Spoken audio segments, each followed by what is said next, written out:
যোগ দেবেন এমনটা পুলিশ ধারণাই করেনি। ফলে 7 থেকে 8,000 মানুষের ভিড় সামলানোর প্রস্তুতি হিসেবে পুলিশ প্রায় 2,000 কর্মী ও প্যারামিলিটারি বাহিনীর 32টি কোম্পানি মোতায়েন করেছিল। কিন্তু শহরের অন্যান্য স্থানে জড়ো হওয়া মানুষ হিসাব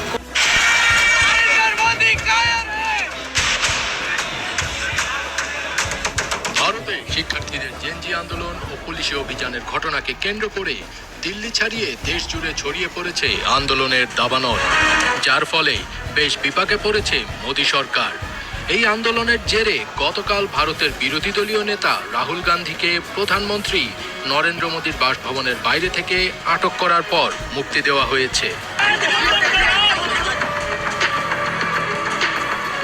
শিক্ষা ব্যবস্থা নিয়ে চলমান বিক্ষোভ আজ বুধবার 22 জুলাই পর্যন্ত অব্যাহত রয়েছে।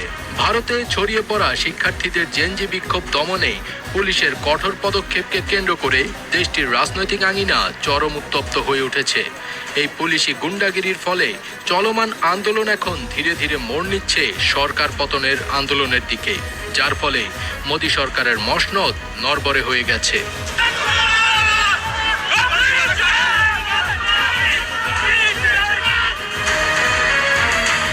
বিক্ষোভের প্রেক্ষাপটে রাহুল গান্ধী অভিযোগ করে বলেন, শিক্ষার্থীদের সঙ্গে সরকার অন্যায় আচরণ করছে। নিট পরীক্ষার প্রশ্নপত্র ফাঁসের ঘটনায় তিনি কেন্দ্রীয় শিক্ষামন্ত্রী ধর্মেন্দ্র প্রধান ও স্বরাষ্ট্রমন্ত্রী অমিত শাহর পদত্যাগ দাবি করেন।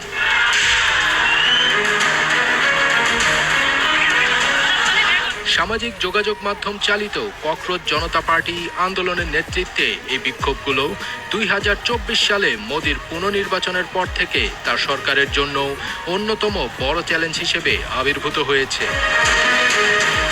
বিক্ষোভকারীরা শিক্ষামন্ত্রী ধর্মেন্দ্র প্রধানের পদত্যাগ এবং শিক্ষা ব্যবস্থায় ব্যাপক সংস্কারের দাবি করেছেন।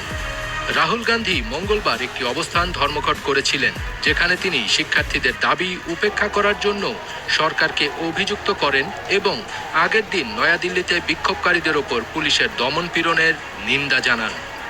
পরীক্ষা সংক্রান্ত বিতর্ক সামলানোর পদ্ধতি নিয়ে ক্রমবর্ধমান চাপের মুখে থাকা প্রধান মঙ্গলবার সন্ধ্যায় বলেন, সরকার শিক্ষা ব্যবস্থা সংস্কারে প্রতিশ্রুতিবদ্ধ।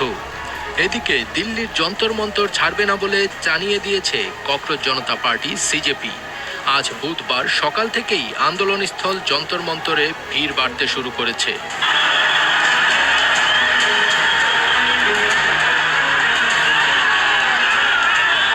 শুধু ভারতেই নয়, এই আন্দোলন এখন ছড়িয়ে পড়েছে নিউ ইয়র্ক ও লন্ডনেও। ওয়াংচুকের সমর্থনে বিক্ষোভ হয়েছে এই দুই শহরেও।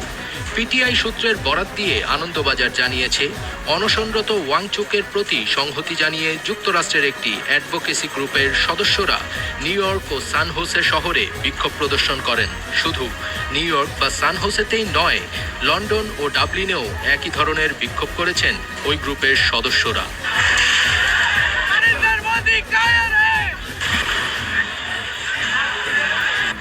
তাজ, এটিএন। এমনকি বন্ধ করে দেওয়া হয় কোনো কোনো এলাকার ইন্টারনেট সেবাও। বিবিসির প্রতিবেদনে বলা হচ্ছে, পুলিশের হিসেবে একসময় বিক্ষোভকারীর সংখ্যা প্রায় 12,000-এ পৌঁছে যায়। পরিস্থিতি নিয়ন্ত্রণে আনতে গুরুত্বপূর্ণ সড়কে ব্যারিকেড বসানো হয়। শিক্ষার্থীরা সেখানে অবস্থান নিলে পুলিশ লাঠিচার্জ করে, পরে কাঁদানে গ্যাস ছোড়া হয়, কিন্তু মিছিল থামানো যায়নি। সিজেপির নেতারা অবশ্য সবাইকে বারবার সতর্ক করে বলেছেন, কেউ যেন হিংসাত্মক আচরণ না করেন। তারা বলেন, এই আন্দোলন শান্তিপূর্ণ ও গণতান্ত্রিক। সহিংসতা আন্দোলনে বিচ্যুতি ঘটাবে।